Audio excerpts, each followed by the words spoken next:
2024 লোকসভা নির্বাচন নিজের অধিকারকে সামনে রেখে ভোট দেবেন না? দেবেন কি দেবেন না? আরে যাকে ইচ্ছা দিন, তৃণমূলকে দিন, সিপিএমকে দিন, বিজেপিকে দিন, কংগ্রেসকে দিন, নির্দলকে দিন, নিজের অধিকারকে সামনে রেখে দিন। এতটুকু বলার জন্য আপনার কাছে এসেছি। যাকে ইচ্ছা দিন।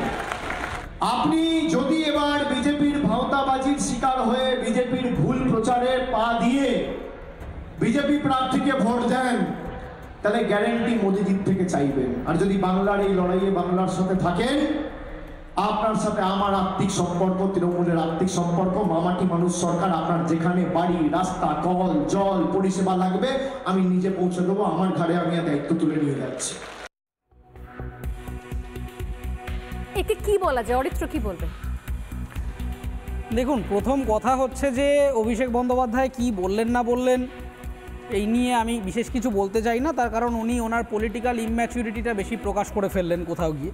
তার কারণ প্রথম কথাই হচ্ছে ভারতবর্ষের সংবিধান সম্পর্কে ওনার কোনো ধারণা নেই।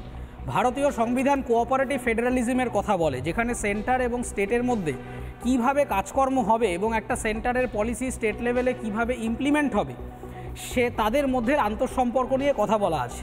এবার উনি যে কথাগুলো বলছেন যে রাস্তাঘাট, জল ইত্যাদি ইত্যাদি, এইগুলো সব বাই ডিফল্ট স্টেট লিস্টের আন্ডারে পড়ে। আমাদের 3টে লিস্ট আছে, স্টেট লিস্ট, মানে ইউনিয়ন লিস্ট এবং কনকারেন্ট লিস্ট।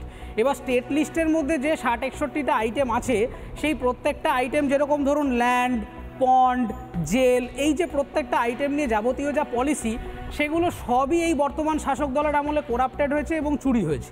জমি চুরি হয়েছে, পুকুর চুরি হয়েছে, জেলের অবস্থা সঙ্গীন, সেখানকার মহিলা আসামিদেরকে আমরা দেখেছি, সেই নিয়ে একটা প্রচণ্ড কন্ট্রোভার্সিয়াল ইস্যু অ্যারাইজ করেছিল।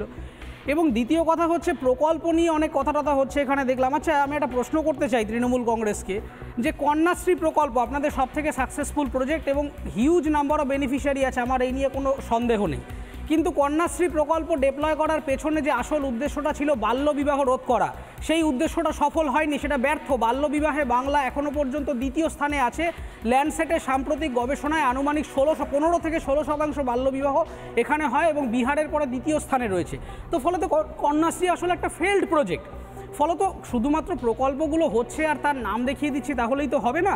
এবং আবারও আমাদেরকে জানতে হবে যে অভিষেক বন্দ্যোপাধ্যায় বলার কেউ নন, এবং উনি যদি বলে থাকেন যে সেন্টার কেউ নাই, উত্তরবঙ্গ তিনি ওখান থেকে বলেছিলেন যে ধূপগুড়ি মহকুমা হবে, তারপর হয়েছে না, তাহলে কি তৃণমূলের পার্টি অফিস দলের কথা? আরে মহা মুশকিল, আপনাকে উনি নিজে লোকসভার ক্যান্ডিডেট, উনি ওখানে গিয়ে কি করে বলতে পারেন যে আপনার রাস্তার জল কল কিছু দেওয়া হবে না? আরে পলিসি নিয়ে উনি বলতে পারেন না। পলিসি বলতে গেলে স্টেট গভর্নমেন্টের এক্সিকিউটিভ এই কথাটা বলতে পারেন। অভিষেক বন্দ্যোপাধ্যায়ের কোনো রাইট নেই এই বিষয়ে কথা বলার। তাহলে বলতে হয় তৃণমূলের পার্টি অফিস থেকে স্টেট গভর্নমেন্টটা রান করেন, গভর্নমেন্টের নিজস্ব কোনো অফিস নেই। একটা সেন্টার কি পলিসি ডেপ্লয় করবে, সেটা স্টেট কিভাবে কাজ করবে, তার জন্য 240-এর পর থেকে আর্টিকেলগুলো কনস্টিটিউশনে পড়ুন আপনারা। অভিষেক বন্দ্যোপাধ্যায় বলতে পারেন যে কাকে ভোট দেবেন কাকে ভোট দেবেন না, কিন্তু কাউকে ভোট দিলে বিপক্ষ দলকে যদি ভোট দেন এবং সে যদি কেন্দ্রীয় সরকারে ক্ষমতায় থাকে এবং রাজ্যে যদি আমি সেই পরিমাণ ভোট না পাই, তাহলে কেন্দ্রীয় প্রকল্প এখানে যদি অ্যাক্টিভেট হবে না এই কথা বলে, তাহলে সম্পূর্ণভাবে উনি সংবিধান বিরোধী কথা বলছেন। এবং সেক্ষেত্রে আর্টিকেল 356 বলছেন বাড়ির সামনের কল, জল, রাস্তা সবকিছু পরিষেবার দায়িত্ব আমার, কিন্তু মোদিকে ভোট না দিলে, মোদিকে ভোট দিলে মোদির গ্যারান্টি। আরে বাই ডিফল্ট তো স্টেট গভর্নমেন্টের, আপনি বাই ডিফল্ট এতদিন যে সরকারে রয়েছেন, বাই ডিফল্ট তো এটা বাই ডিফল্ট এটা স্টেট গভর্নমেন্টের প্রপার্টি। এটা ডিফরমেশন হবে। আপনি একজন মাননীয় উকিল বাবু হয়ে এই সাজেশন দিচ্ছেন, এটা সম্মানহানি, এটা তো থ্রেট সরাসরি। 2024 লোকসভা নির্বাচন নিজের অধিকারকে সামনে রেখে ভোট দেবেন না? দেবেন কি দেবেন না? আরে যাকে ইচ্ছা দিন, তৃণমূলকে দিন, সিপিএমকে দিন, বিজেপিকে দিন, কংগ্রেসকে দিন, নির্দলকে দিন, নিজের অধিকারকে সামনে রেখে দিন। এতটুকু বলার জন্য আপনার কাছে এসেছি। যাকে ইচ্ছা দিন। আপনি যদি এবার বিজেপির ভাওতাবাজির শিকার হয়ে বিজেপির ভুল প্রচারে পা দিয়ে বিজেপি প্রার্থীকে ভোট দেন, তাহলে গ্যারেন্টি মোদিজির থেকে চাইবেন। আর যদি বাংলার এই লড়াইয়ে বাংলার সাথে থাকেন, আপনার সাথে আমার আত্মিক সম্পর্ক, তৃণমূলের আত্মিক সম্পর্ক, মামাটি মানুষ সরকার, আপনার যেখানে বাড়ি, রাস্তা, কল, জল, পরিষেবা লাগবে আমি নিজে পৌঁছে দেবো। আমার ঘাড়ে আমি দায়িত্ব তুলে নিয়ে যাচ্ছি। একে কি বলা যায়? অরিত্র কি বলবে? দেখুন, প্রথম কথা হচ্ছে যে অভিষেক বন্দ্যোপাধ্যায় কি বললেন না বললেন এই নিয়ে আমি বিশেষ কিছু বলতে চাই না, তার কারণ উনি ওনার পলিটিক্যাল ইম্যাচুরিটিটা বেশি প্রকাশ করে ফেললেন কোথাও গিয়ে।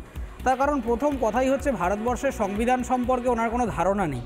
ভারতীয় সংবিধান কোঅপারেটিভ ফেডারালিজমের কথা বলে, যেখানে সেন্টার এবং স্টেটের মধ্যে কিভাবে কাজকর্ম হবে এবং একটা সেন্টারের পলিসি স্টেট লেভেলে কিভাবে ইমপ্লিমেন্ট হবে সে তাদের মধ্যে আন্তঃসম্পর্ক নিয়ে কথা বলা আছে। এবার উনি যে কথাগুলো বলছেন যে রাস্তাঘাট, জল ইত্যাদি ইত্যাদি, এইগুলো সব বাই ডিফল্ট স্টেট লিস্টের আন্ডারে পড়ে। আমাদের 3টে লিস্ট আছে, স্টেট লিস্ট, মানে ইউনিয়ন লিস্ট এবং কনকারেন্ট লিস্ট। এবার স্টেট লিস্টের মধ্যে যে 60-61টা আইটেম আছে, সেই প্রত্যেকটা আইটেম যেরকম ধরুন ল্যান্ড, পন্ড, জেল, এই যে প্রত্যেকটা আইটেম নিয়ে যাবতীয় যা পলিসি, সেগুলো সবই এই বর্তমান শাসক দলের আমলে করাপ্টেড হয়েছে এবং চুরি হয়েছে। জমি চুরি হয়েছে, পুকুর চুরি হয়েছে, জেলের অবস্থা সঙ্গীন, সেখানকার মহিলা আসামিদেরকে আমরা দেখেছি, সেই নিয়ে একটা প্রচণ্ড কন্ট্রোভার্সিয়াল ইস্যু অ্যারাইজ করেছিল। এবং দ্বিতীয় কথা হচ্ছে প্রকল্প নিয়ে অনেক কথা হচ্ছে এখানে দেখলাম। আচ্ছা, আমি একটা প্রশ্ন করতে চাই তৃণমূল কংগ্রেসকে, যে কন্যাশ্রী প্রকল্প আপনাদের সবথেকে সাকসেসফুল প্রজেক্ট এবং হিউজ নাম্বার অফ বেনিফিশিয়ারি আছে, আমার এই নিয়ে কোনো সন্দেহ নেই, কিন্তু কন্যাশ্রী প্রকল্প ডেপ্লয় করার পেছনে যে আসল উদ্দেশ্যটা ছিল বাল্যবিবাহ রোধ করা, সেই উদ্দেশ্যটা সফল হয়নি, সেটা ব্যর্থ। বাল্যবিবাহে বাংলা এখনও পর্যন্ত দ্বিতীয় স্থানে আছে। ল্যান্ডসেটের সাম্প্রতিক গবেষণায় আনুমানিক 15 থেকে 16% বাল্যবিবাহ এখানে হয় এবং বিহারের পরে দ্বিতীয় স্থানে রয়েছে। তো ফলত কন্যাশ্রী আসলে একটা ফেল্ড প্রজেক্ট। ফলত শুধুমাত্র প্রকল্পগুলো হচ্ছে আর তার নাম দেখিয়ে দিচ্ছি তাহলেই তো হবে না। এবং আবারও আমাদেরকে জানতে হবে যে অভিষেক বন্দ্যোপাধ্যায় বলার কেউ নন, এবং উনি যদি বলে থাকেন যে সেন্টার কেউ নাই, উত্তরবঙ্গে তিনি ওখান থেকে বলেছিলেন যে ধূপগুড়ি মহকুমা হবে, তারপর হয়েছে না, কি না? তাহলে কি তৃণমূলের পার্টি অফিস দলের কথা? আরে মহা মুশকিল, আপনাকে উনি নিজে লোকসভার ক্যান্ডিডেট, উনি ওখানে গিয়ে কি করে বলতে পারেন যে আপনার রাস্তার জল কল কিছু দেওয়া হবে না? আরে পলিসি নিয়ে উনি বলতে পারেন না। পলিসি বলতে গেলে স্টেট গভর্নমেন্টের এক্সিকিউটিভ এই কথাটা বলতে পারেন। অভিষেক বন্দ্যোপাধ্যায়ের কোনো রাইট নেই এই বিষয়ে কথা বলার। তাহলে বলতে হয় তৃণমূলের পার্টি অফিস থেকে স্টেট গভর্নমেন্টটা রান করেন, গভর্নমেন্টের নিজস্ব কোনো অফিস নেই। একটা সেন্টার কি পলিসি ডেপ্লয় করবে, সেটা স্টেট কিভাবে কাজ করবে, তার জন্য 240-এর পর থেকে আর্টিকেলগুলো কনস্টিটিউশনে পড়ুন আপনারা। অভিষেক বন্দ্যোপাধ্যায় বলতে পারেন যে কাকে ভোট দেবেন কাকে ভোট দেবেন না, কিন্তু কাউকে ভোট দিলে বিপক্ষ দলকে যদি ভোট দেন এবং সে যদি কেন্দ্রীয় সরকারে ক্ষমতায় থাকে এবং রাজ্যে যদি আমি সেই পরিমাণ ভোট না পাই, তাহলে কেন্দ্রীয় প্রকল্প এখানে যদি অ্যাক্টিভেট হবে না এই কথা বলে, তাহলে সম্পূর্ণভাবে উনি সংবিধান বিরোধী কথা বলছেন। এবং সেক্ষেত্রে আর্টিকেল 356 বলছেন বাড়ির সামনের কল, জল, রাস্তা সবকিছু পরিষেবার দায়িত্ব আমার, কিন্তু মোদিকে ভোট না দিলে, মোদিকে ভোট দিলে মোদির গ্যারান্টি। আরে বাই ডিফল্ট তো স্টেট গভর্নমেন্টের, আপনি বাই ডিফল্ট এতদিন যে সরকারে রয়েছেন, বাই ডিফল্ট তো এটা বাই ডিফল্ট এটা স্টেট গভর্নমেন্টের প্রপার্টি। এটা ডিফামেশন হবে? আপনি একজন মাননীয় উকিল বাবু হয়ে এই সাজেশন দিচ্ছেন, এটা সম্মানহানি, এটা তো থ্রেট সরাসরি।